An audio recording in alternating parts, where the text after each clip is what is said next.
நற்றிணையில ஒரு பாட்டு படிக்கும்போது ஏறத்தாழ இதே வரி அப்படியே வருகிறது. முதல் என்பது பணம் மட்டுமல்ல.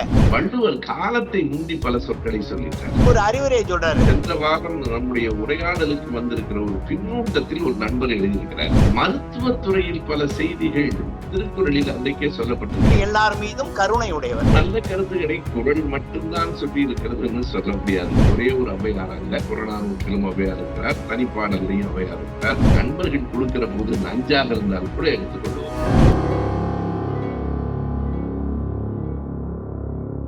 ஐயா வணக்கம்.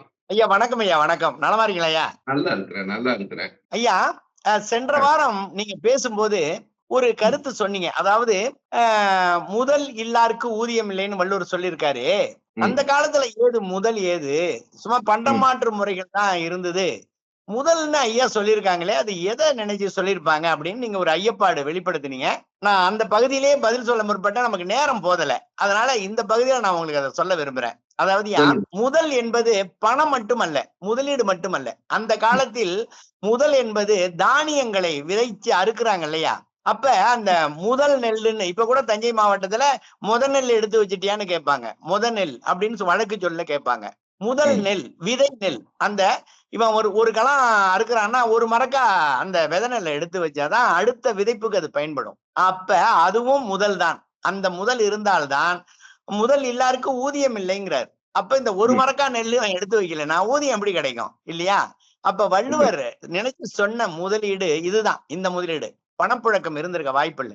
அப்படியா இது தொடர்பான ஒரு குறளை நான் உங்களுக்கு நினைவுபடுத்த விரும்புறேன். அது நம்ம அந்த பொருளுக்குள்ளெல்லாம் போவானா, பலர் மாதிரி எழுதியிருக்கிறாங்க. கலைஞர் ஐயா ரொம்ப சரியா எழுதியிருக்காங்க. இதுக்கு நானும் அந்த கருத்தை உங்களுக்கு சொல்றேன்.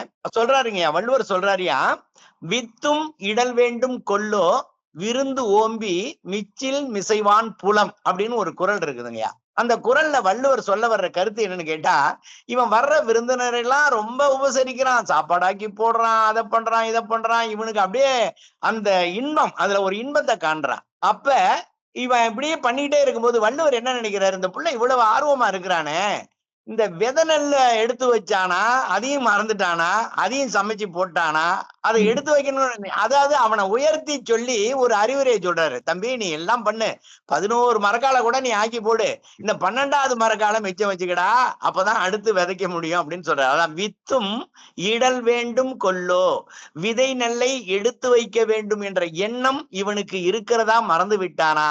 ஏனென்றால் விருந்து ஓம்பி மிச்சில் மிசைவான் புலம், மிச்சம் இருக்கிறத சாப்பிட்டுட்டு வர்றவங்களுக்கு சாப்பாடு போட்டு மகிழ்ச்சி அடைகிறவன். அப்ப வள்ளுவர் இதை ஒட்டிதான் அதை சொல்றாரு. அந்த விதைநெல் எடுத்து வைக்க வேண்டுங்கிற ஒரு மரபுல தாயா இது சொல்லப்பட்டிருக்கு அப்படிங்கிறது என்னுடைய கருத்து.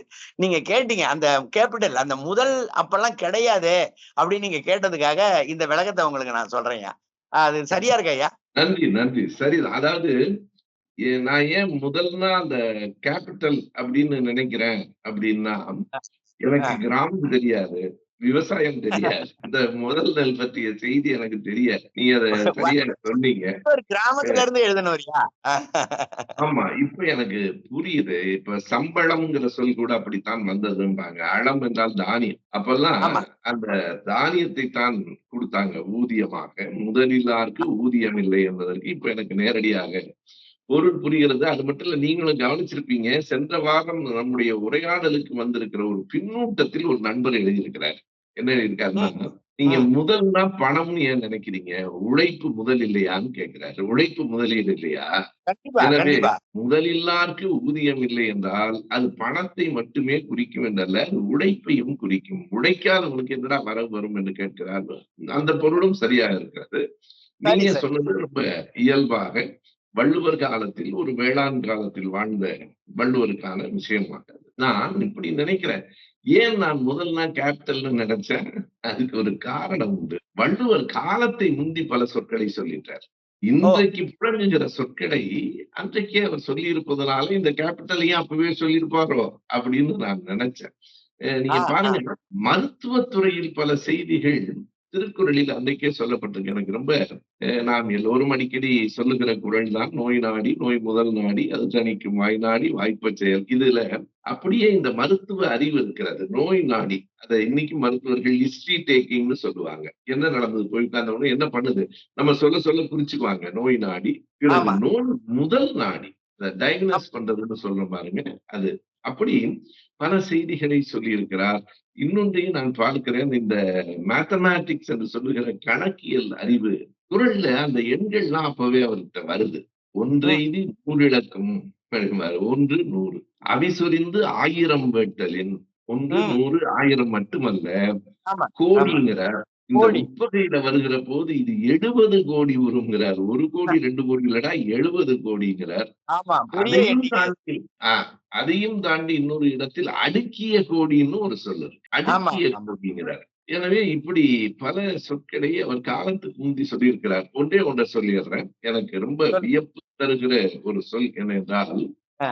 அற்புடைமையில அவர் சொல்லுகிற போது, எதிர் வரப்போகிறவர்களை இப்போதே முன்கூட்டியே உணர்ந்து கொள்ளுகிற அறிவாளர்களுக்கு ம். எதிரதான் என்ன வரும் என்பதை அறிந்து கொள்ளுகிற அறிவாளர்களுக்கு ஆ. அதிர வருவதோர் நோய் இல்லை என்கிறார். ஓ! ஓ! ஓ! எதிரதான் சரி. தாக்கும் அறிவாளர்களுக்கு அதிர வருவதோர் நோய் இல்லைங்கிறார். இந்த அதிர வருவதோர் நோய் என்கிற தொடர் ரொம்ப வியப்பாக இருக்கிறது. நோய் பல இடங்கள்ல சொல்றார். பைதல் நோய்ங்கிறார், பசலைய, எவ்வ நோய்ங்கிறார். ஆனால் அதிர வருவதோர் நோய். இந்த நோயில அதிர வருவதோர் நோய் என்று எதை சொல்லுகிறார் நமக்கு தெரியல. ஆனா ஆ. இப்ப நம்ம சொல்றோம் பாருங்க, திடீர்னு ஹார்ட் அட்டாக் வந்துருச்சு. நல்லாதாங்க ஆமா. இருந்தான். நல்லாதான் அதிர்வு. இருந்தான். அந்த அதிர்ச்சி, அதிர வருவதோர் நோய். அத இன்னைக்கு மருத்துவத்துறையில ஸ்ட்ரோக் வந்துருச்சும்பாங்க. சட்டுன்னு ஓ! அடிக்கிறது ஓ! தான் ஸ்ட்ரோக். ஆமா, ஆமா. சட்டுன்னு அடிக்கிறது தான் ஸ்ட்ரோக். அதுதான் சிலருக்கு கை, கால்கள் விளங்காமல் போகுது. ஸ்ட்ரோக் படிச்சு அந்த அதிர வருகிற நோய். அதிர அதான் பக்கவாதம் வருவதோர் சொல்லுவாங்க. நோய். ஆ. எனவே இப்படியெல்லாம் வள்ளுவர் சொல்லி இருக்கிற காரணத்தினால, ஒருவேளை கேப்டனையும் அவர் அப்பவே சிந்திச்சிருப்பாரோ அப்படின்னு நான் இல்ல, நினைச்சுட்டேன். இல்ல, இல்ல. நீங்க நல்ல செய்தி. அந்த நீங்கள் சொன்னதற்கு பிறகு இந்த விளக்கம் எனக்கு வருது. இப்படியெல்லாம் நல்ல கருத்துக்களை குறள் மட்டும் தான் சொல்லி இருக்கிறதுன்னு சொல்ல முடியாதுங்கய்யா. எத்தனையோ ம். இலக்கியங்கள் நம் தமிழ் இலக்கியங்கள்லயும் இருக்கு. பிற மொழி இலக்கியங்கள்லயும் இருக்கு. நல்ல கருத்துகள் இருக்கு. 2000 ஆண்டுகளுக்கு முன்பே வள்ளுவர் இவற்றையெல்லாம் சொல்லியிருக்கிறார் என்பதுதான் அ. நமக்கு வியப்பான செய்தி. இதே கருத்து பல பாடல்களிலும் கூட தமிழ் இலக்கியத்திலேயே இருக்கிறது. ஆமா. இருக்குங்கய்யா, இருக்குங்கய்யா. ம், அதாவதுயா, இப்ப நீங்க சொன்னதுக்காக நான் அத சொல்ல முற்படுறேன். ம், சென்ற வாரம் நீங்கள் பேசும்பொழுது ஒரு திருக்குறள் சொன்னீங்க. அதாவது, ம், "நன்றாற்றலுள்ளும் தவறுண்டு." ம், உண்டாம்ன்னு கூட அவர் சொல்லல. உண்டுங்கிறாரு. அந்த இடத்துல பாருங்க. உண்டு நன்றாற்றலுள்ளும் தவறு உண்டு. அவர் அவர் பண்பு அறிந்து ஆற்றாக்கடை. இது ரொம்ப ம், அற்புதமான ஒரு குறள். அத நீங்க போன வாரம் சொன்னீங்க. இதற்கு ம், நிகரான, இதற்கு ஒப்பு சொல்லக்கூடிய ஒரு ஔவையினுடைய வெண்பா ஒண்ணு இருக்குங்கய்யா. ம், அத ம், இப்ப பகிர்ந்துக்கலாம்னு நெனைக்கிறேன். ஏன்னா, ம், மற்ற இலக்கியங்கள்லயும் இது இருக்குன்னு நீங்க சொன்ன பிறகு அதெல்லாம் நம்ம தொட்டு பார்த்து வரணும். ம், ஏன்னா இது ம், ஒண்ணுல தான் இருக்கு, மற்றதுல இல்லங்கிறது இல்ல. இதுல ம், ரொம்ப சுருங்க சொல்லி விளங்க வச்சிருக்கிறாரு. அதுல ஒரு ம், 4 வரிய எழுதியிருக்கிறாங்க. அதாவதுயா, அந்த செய்தி எப்படி சொல்லப்படுதுன்னு ஔவை சொல்ற செய்தி, ஔவையார் சொல்லக்கூடிய செய்தி, ஒரு மருத்துவர், வைத்தியர்ன்னு ம், சொல்லுவாங்க நாட்டுப்புறத்துல. அவரு ரொம்ப இளகிய மனம் உடையவர். எல்லார் மீதும் கருணை உடையவர். ஒரு காட்டு வழியா போயிட்டு இருக்காரு. அடுத்த ஊருக்கு போறதுக்கு ஒரு காட்டு ம், பாதையா போயிட்டு இருக்காரு. அப்ப போகும்போது அவர் கண்ணுல பட்டது என்னன்னு கேட்டீங்கன்னா, ஒரு வேங்கை புலி, ஒரு ம், வேங்கை வழிப்பாதை ஓரமா அப்படியே கிடக்குது. ஏன் கிடக்குதுன்னா, கால்ல அடிபட்டு ரத்த காயமா இருக்கு. கால்ல முன்னங்கால்ல ம், ஒரு கண்ணால பாக்குறாரு, ரத்த காயமா இருக்கு. அப்படி வீரமுள்ள ஒரு புலி இப்படி கிடக்கிறத பார்த்தோன்னே மனம் இளகிடுச்சு. இவர் ரொம்ப இளகிய மனம் உடையவர் இல்லையா? அப்ப ம், பாருங்க, நல்ல வாய்ப்பா இப்படி திரும்பி பார்க்கிறாரு. அந்த காயத்தை உடனடியாக ஆற்றக்கூடிய பச்சிலை பக்கத்திலேயே கிடக்கு. நெறைய கிடக்கு. என்ன ம், பண்றாரு? இத நம்ம விட்டுட்டு போனா, இது நம்ம மருத்துவ தொழிலுக்கு செய்யற துரோகம். இத விடக்கூடாது அப்படின்னு சொல்லி, உடனே போய் அந்த பச்சிலைகள பறிச்சு, கையாலேயே கசக்கி, அந்த காயத்து மேல வச்சு, தான் மேல போட்டிருக்கிற துண்டுல ஒரு பகுதிய கிழிச்சு, அது மேல ஒரு கட்ட போடுறாரு. கட்ட போட்ட மனுஷன் அப்படியே போயிருந்திருக்கலாம். சரியா போயிடுமேன்னு. ஏன்னா, அந்த பச்சிலைய இவர் இப்பதான் முதலாக பயன்படுத்துறாரு. இவர் படிச்ச பச்சிலை இப்போதுதான் பயன்படுத்துறாரு. இதனுடைய வீரியம் எப்படி இருக்குன்னு நம்ம பார்க்கணும் அப்படின்னு கொஞ்சம் பக்கத்திலேயே நின்னுட்டே இருக்காரு, என்ன நடக்குதுன்னு. அந்த பச்சிலை பற்றி அவர் அவ்வளவு தெரிஞ்சு வச்சிருக்காரு. நேரம் போகுது, கொஞ்ச நேரம் தான் போகுது, அந்த வலி குறைஞ்சிருச்சு, புலிக்கு வலி குறைஞ்சிருச்சு. அப்படி காலை அப்படி நல்லா அப்படி முறுக்கி நீட்டுது, இப்படி உடம்பு அப்படி அசைக்குது, அப்படி ஏந்திரிச்சு கம்பீரமா நின்னுச்சு. எழுந்திருச்ச புலிக்கு வைத்தியம் பார்த்தவர்னு தெரியுமா? பசி. அது காலையில இருந்து சும்மா வெறும் வயித்தோட படுத்து கிடக்கு. நல்ல வாய்ப்பா நல்ல ஒரு உணவு கிடைச்சதுன்னு ஒரே பாய்ச்சல் அவர் மேல பாஞ்சு அப்படியே குத்தி கிழிச்சிருச்சு. அவரை ரெண்டா கிழிச்சு அவரை சாப்பிட ஆரம்பிச்சிருச்சு. அதுக்கு மருத்துவம் பார்த்தவரெல்லாம் தெரியாது, அதுக்கு வலி குறைஞ்சு போச்சு, எப்படி குறைஞ்சதுன்னா அதுக்கு தெரியாது. இந்த காட்சியை உருவகப்படுத்தி ஔவையார் ஒரு பாடல் சொல்றாங்கய்யா. அடடா! இப்ப இந்த நன்று ஆற்றலுள்ளும் தவறுண்டு, அவரவர் பண்பறிந்த இப்படிப்பட்ட இந்த புலியை போன்ற குணமுள்ள மனிதர்களுக்கு நம்ம உதவி பண்ணோம்னா என்ன ஆகும்? அதுக்கு ஒப்புமையா ஒரு பாடல் ஔவையார் சொல்றாங்க. வேங்கை வரி புலி வினை தீர்த்த விடகாரி ஆங்கே அதனுக்கு ஆகாரம் ஆனார் போல் பாங்கு அறியா புல்லரி வாளர்க்கு செய்த உபகாரம் கல்லின் மேல் இட்ட களம். இது ஒரு வெண்பா. எவ்வளவு அருமையா சொல்றாங்க பாருங்கயா. வேங்கை வரி புலி, அந்த புலிக்கு வினை தீர்த்த விடகாரி, அதனுடைய நோயை தீர்த்து. விடகாரினா மருத்துவர், வைத்தியர். விடகாரி அவரு நோய் தீர்க்கிறாரு. விடகாரி என்ன ஆனா ஆங்கே அந்த இடத்திலேயே அதற்கு ஆகாரம் ஆனார் போல், உணவு ஆனது போன்று என்ன நடக்கும்? பாங்கு அறியா பண்பற்ற புல்லறிவாளருக்கு, அறிவற்ற மூடர்களுக்கு செய்த உபகாரம், நீங்கள் செய்கின்ற உதவி எப்படி முடியும்? கல்லின் மேல் இட்ட களம். ஒரு மண் பாத்திரத்தை உயர தூக்கி கல்லின் மீது போட்டீர்களானால் அது என்னவாகுமோ அப்படித்தான் அந்த உதவி சிதறுண்டு போகும் அப்படின்னு அந்த இலக்கியத்துல ஔவையார் ரொம்ப அழகா சொல்லியிருக்காங்கய்யா. இதுக்கு இந்த குறளுக்கு இது ஒப்புமையா இருந்ததுனால உங்கள்கிட்ட நான் பகிர்ந்துக்கிறேன், மக்களுக்கும் பகிர்ந்துக்கிறேன். பொழிப்புரை மாதிரி இருக்கு. இதற்கு இந்த நன்றாற்றலுள்ளும் தவறுந்துங்கிற வரிக்கு ஒரு காட்சிப்படுத்தினால் எப்படி இருக்கும்? இது அப்படி ஒரு நாடக காட்சி மாதிரி. அதுல நீங்க கடைசியா ஒரு வரி சொன்னீங்க பாருங்க, கல்லின் மேல் இட்ட களம்னு. ஒரு ஒரு திரைப்பட பாடல்ல அந்த வரி எனக்கு நினைவுக்கு வருது. மெல்ல பேசு. எப்படி மெல்ல பேசணுங்கிறதுக்கு ஒரு உதாரணம் சொல்லுவார், ரொம்ப அழகு. கண்ணாடி பாத்திரத்தை கல் மீது வைப்பது போல் மெல்ல பேசு. எப்படி கண்ணாடி பாத்திரத்தை கொஞ்சம் பலமா வச்சா கூட உடைஞ்சிடும். கண்ணாடி பாத்திரத்தை கல் மீது வைப்பது போல் மெல்ல பேசுன்னு ஒரு திரைப்பட பாடல் உண்டுங்கய்யா. அதான் கல்லின் மேல் இட்ட களம். ஔவையார் சொன்ன அந்த வரியை சொன்னீங்க. அதாவது நிறைய, அதாவது வள்ளுவருக்கும் ஔவைக்குமாவது கால இடைவெளி இருக்கிறது. என்றால் ஔவை பல ஔவை, ஒரே ஒரு ஔவையார் அல்ல. புறநானூற்றிலும் ஔவையார் இருக்கிறார், தனிப்பாடல்லையும் ஔவையார் இருக்கிறார். எனவே கால இடைவெளி உண்டு. வள்ளுவர் காலத்து சங்க இலக்கியங்களிலும் திருக்குறளை போலவே வரிகளும் கருத்துகளும் இடம்பெற்றிருக்கின்றன. அந்த செய்திதான் இப்போ பெயர் கண்டும் நஞ்சுண்டு அமைவர். கண்ணோட்டங்கள் அதிகாரத்தில் வள்ளுவர் சொல்லுவார், பெயர் கண்டும் நஞ்சுண்டு அமைவர் நயத்தக்க நாகரிகம் வேண்டுபவர். நாகரிகம் என்றால், பண்பு என்றால், நண்பர்கள் கொடுக்கிற போது நஞ்சாக இருந்தால் கூட எடுத்துக்கொள்வோம். பெயர் கண்டும் நஞ்சுண்டு அமைவர் நயத்தக்க நாகரிகம் வேண்டும். இத நற்றிணையில ஒரு பாட்டு படிக்கும் போது ஏறத்தாழ இதே வரி அப்படியே வருகிறது. முந்தையிருந்து நட்டோர் குடுப்பின் நஞ்சும் முன்பர் நனிநாகரிகம். இது நற்றிணை. அப்படியே முந்தையிருந்து நட்டோர் கொடுப்பின் நஞ்சும் முன்பர் நனிநாகரிகள், பெயர் கண்டும் நஞ்சுண்டமைவர். அப்படியே இருக்கு, அதே பொருள்.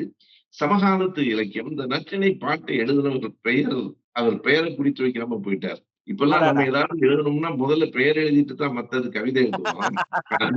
கவிதை எழுதிவிட்டு பெயர் எழுதாம, பெயரும் வேண்டாம் பெருந்தகையாளர்கள் சங்க இலக்கியத்துல நிறைய உண்டு.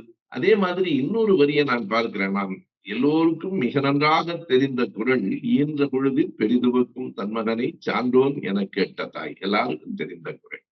இது அப்படியே புறநானூற்றுல ஒரு இடத்துல இருக்கு. எப்படின்னா, இந்த சான்றோன் என்பதை வள்ளுவர் ஒரு அறிஞன், அறிவாளி, பண்பாளர் என்கிற பொருள்ல தான் பயன்படுத்தி இருக்க கூடும்.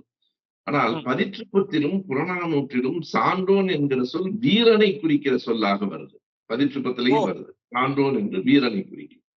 இந்த ஈன்ற பொழுதில் பெரிதுவப்பது இருக்கிறது பாருங்க, அப்படியே புறநானூற்றில் பூங்கணுத்திரையார்னு ஒரு புலவர், அவ்வளவு கபிலர் பரணர் போல அறியப்பட்டவர் அல்ல, பூங்கணுத்திரையார் என்று ஒரு புலவர். அவர் என்ன எழுதுறாருன்னா, ஒரு வயதான மூதாட்டி, அதுக்கு ஒரு உதாரணத்தை அந்த புலவர் சொல்லுவார். இந்த மீன் தின்னுகிற கொக்கு இருக்கு பாருங்க. அந்த கொக்கின் இறகு போல் முழுமையாய் நரைத்து விட்ட தலைக்கு சொந்தக்காரியான ஒரு முதியோடி சிறுவன்பர். ஏறத்தாழ நம்ம 2 பேருமே தான். அதனால அந்த கொக்கின் இறகு போல தலை நரைத்து விட்ட அந்த பாட்டியின் மகன் போர்க்களத்துல இறந்து போயிட்டான். அப்போது அந்த மூதாட்டி சொல்லுகிறாள், களிறு எரிந்து பட்டணம் என்னும் உவகை போர்க்களத்திலே யானையோடு சண்டை போட்டு அவன் கொல்லப்பட்டு விட்டான் என்பதை கேள்விப்பட்ட நேரத்துல அது உவகை என்று சொல்கிறாள். அவ்வளவு பெரிய பெரும் மகிழ்ச்சி. களிர் எரிந்து பட்டணம் என்னும் உவகை ஈன்ற ஞான்றினும் பெரிதே. ஈன்ற பொழுது பெருக்கும் தன் மகனை ஈன்ற ஞான்றினும் பெரிதே.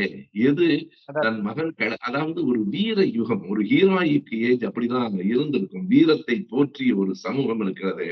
இப்ப நமக்கு உண்மையை சொன்னா, நம்ம பிள்ளை ஒரு இராணுவத்தில் ஒரு நாட்டின் விடுதலைக்காக போராடி இறந்து போயிட்டான்னா, நாட்டு விடுதலைக்காக களத்தில் நின்று இறந்தான் என்பதில் ஒரு பெருமிதம் இருந்தால் கூட, உள்ள இறந்துட்டானேன்னு தான் நமக்கு ஒரு பெரும் கவலை இருக்கும்.